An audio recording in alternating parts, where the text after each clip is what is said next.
Hey YouTube, Vermont Prepper. Today's going to be pretty cool for me because we get to go in a jet, a charter jet, and we're at the Sarasota International at Rectrix Aerodome. It's the Global Jet Charter Center, and we are going on one of the coolest jets that you'll ever see. And it has a parachute in case something happens, and if something happens with the pilot, you actually even have a button where you can press the button and it'll return to the airport safely and land and even stop. So stay tuned, this is going to be a good one. Welcome to my world. We're going to talk mainly about military vehicles, solar power, and self-sufficiency. But I also like to live life to its fullest potential. I do this through music. Specifically, I'm a drummer. Music runs through my veins, and I'm also going to discuss the various equipment I use and throw in a few covers. Hope you enjoy. Welcome to the channel.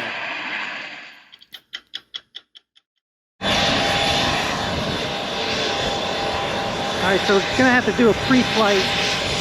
And there's the jet right there. And I'll get the model of it in a second. I think it's super cool. Yeah, this is SRQ where I fly in quite a bit. My brother lives here. There's my brother right there with my sister-in-law and two friends, and the pilot's up ahead. It's gonna be fun. So this is called a G2 Vision Jet by Cirrus, and I believe they go for roughly $2 million. And you see up top there, that red cover, that covers the engine. And then the parachute, I believe, comes out of the nose. That's a last-ditch effort. So if you don't have your remote, if you don't push the remote button and all else fails, you have the parachute. And the parachute, if you deploy it, actually destroys the plane. Because basically, I think the nose comes off and then some other parts come off of the plane. And it actually comes down like a helicopter would come down because the parachute's on top. It'll be on top of the plane. Paparazzi. So what do you guys think? I think it's so awesome. I can't wait to fly in this bad boy. So friend Lory, I'm in. brother Joe, Let's do it. Let's go. Where's the pilot? There he is. pilot Steve. Hey, having fun? For the movies. Never been back here. Oh, that's not what Steve told us. This is how to fly, right? This is how to do it. Yeah. Yeah. That's not what Steve said last night. Steve's coming back for a minute. No doubt. Watch your knees. Killer, look at that. The console looks like a Tesla. It does, doesn't it? Exactly what I said.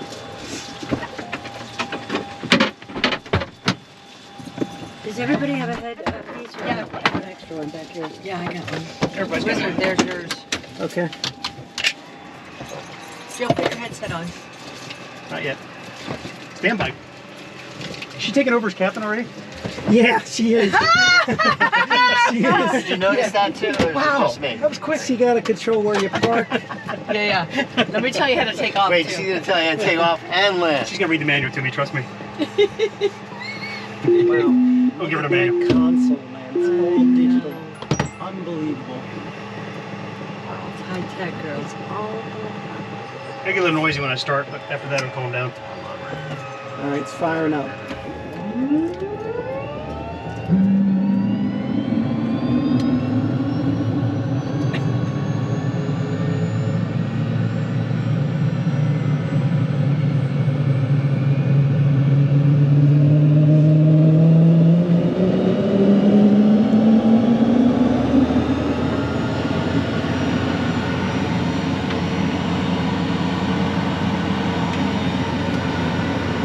Got just about every piece of telemetry that you ever want.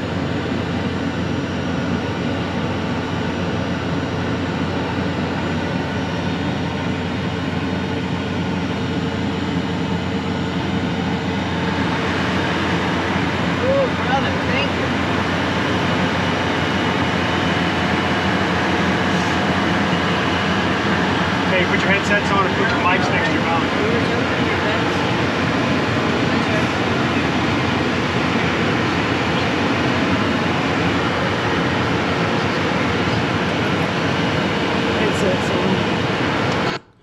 As our pilot Steve went through his initial flight checks, I'm going to give more of a detailed view of the features of this aircraft. So, as I mentioned before, there's an emergency parachute.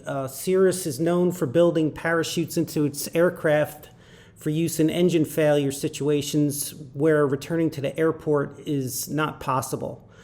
The Vision Jet also features this standard safety feature known as the Cirrus Airframe Parachute System, or CAPS. On the Vision Jet, the parachute deploys from the nose, as I mentioned before. Deploying it totals the aircraft, but it provides a safe landing for the occupants. It can land itself in emergencies as well. Newer Vision Jets can have an add-on installed that lands the plane automatically with the press of a button. And this is developed by Garmin, and it's known as the Safe Return Auto Land Emergency System, and it will automatically find and fly to the nearest usable airport when it's activated and land the plane, which is super cool. With the plane meant to fly with only one pilot, this tool is pretty useful in case nobody else on board has the ability to fly and land the aircraft. It doesn't replace the parachute. The parachute is actually the last resort. There's air conditioning in the plane.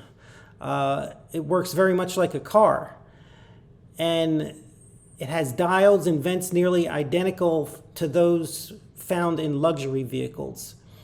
The passengers in the back also have their own units. And unlike commercial airliners that only blow cold air from the vents, the Vision Jet features climate control. The windows are oversized and UV tinted. The first thing I noticed was how large the windows were, which made the 5-foot wide cabin feel a lot more open. It's great for taking videos. There's no window shades, but the passengers don't have to worry about getting sunburned as they're UV tinted. There's an instant replay feature for the pilot radio as well. Just like the 10-second rewind function on Netflix, pilots flying the Vision Jet can rewind aircraft traffic control communication with the press of a button. And this feature can come in handy, let's say, for example, if the pilot mishears a radio frequency in an approach. There's also a huge entertainment screen that drops down from the ceiling. This screen can connect to a laptop to view presentations or Netflix to watch movies in flight. The engine can be started with the push of a button. Much like any modern car, the Vision Jet is a push to start. All the pilot does in this case is set the dial to run and press the engine start-stop button. The design of the jet is the infamous V-tail. Most private jets featured a conventional or T-tail design, but the Vision Jet's V-tail certainly makes it stand out. The Model 35 Beach Bonanza was among the most infamous aircraft to feature the V-tail, as its reputation soured after a series of accidents, and it actually earned the nickname Dr. Killer. And I've flown in one of these before, but never had a problem. The Vision Jet so far is helping to eliminate the V-tail stigma, as the aircraft has no fatalities associated with it. It actually comes with its own trainer aircraft, kind of. It's the next step up from Cirrus's popular SR-20 series aircraft, and many pilots who fly the Vision Jet will actually start out on the SR-20 before moving up. And Cirrus designed many features on the Vision Jet to be as similar as possible to its piston fleet, including the cockpit. There's some other in-flight entertainment available as add-ons, and this aircraft actually had it. Flying long hours can certainly be boring, but Cirrus offers various entertainment options, including Sirius XM satellite radio and Wi-Fi, because God knows none of us can be without internet for any period of time. One thing I mentioned earlier was that the cost of the aircraft is $2 million. That's actually the base cost without options. Steve mentioned that this aircraft came in at about $3 million, so obviously it was tricked out. Lastly, there's another safety feature where the aircraft can detect when a pilot becomes incapacitated. The Vision Jet can climb to a maximum altitude of 31,000 feet for newer generation models, and it can automatically pressurize while doing so. If the pressurization fails and the pilot becomes hypoxic due to a lack of oxygen, the jet will realize and automatically descend to a safe altitude so that the pilot can readjust and land the aircraft. So there you have most of the main features of the aircraft. I'm sure that I'm missing some, but you should get the general idea that, in my view at least, this jet is the Tesla of aircraft. Let's get back to the fun.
Well, I had headsets on. I'm not sure if you could have heard me, but that red button was the autopilot button. If something happened to the pilot, you press it and, you know, the aircraft flies down by itself, as I was telling you before, like a drone. And then that lever in front was the lever where the parachute deploys up and over the aircraft that actually shoots a rocket. So And then Joey got it's me. great. Yeah. So what do you guys think? Oh my God. Most amazing experience. I will never fly a regular airline again. I'm only going with Steve, and that's it. Never been on a Steve's the private man. jet before. Man. The Tesla of aircraft, no doubt. Oh my God. Yes. It's the only way to fly. Well, I hope you guys had a good experience in watching it. Probably not as good as me being in it, but it was a great experience for myself. So I've never been into a jet like this, and I have an aerospace engineering degree that I got many years ago, and you know, it's unbelievable how far the technology has come in just a few short years, actually. I mean, when you have aircraft that, you know, basically crash proof, it's amazing. So you have total peace of mind with this aircraft. I mean, it won't crash. That's the whole beauty of it. So totally worth every bit of the $3 million. Yeah, that's already asked me what's for dinner. The kids are coming. All right, everyone. Take care. Vermont Prepper out.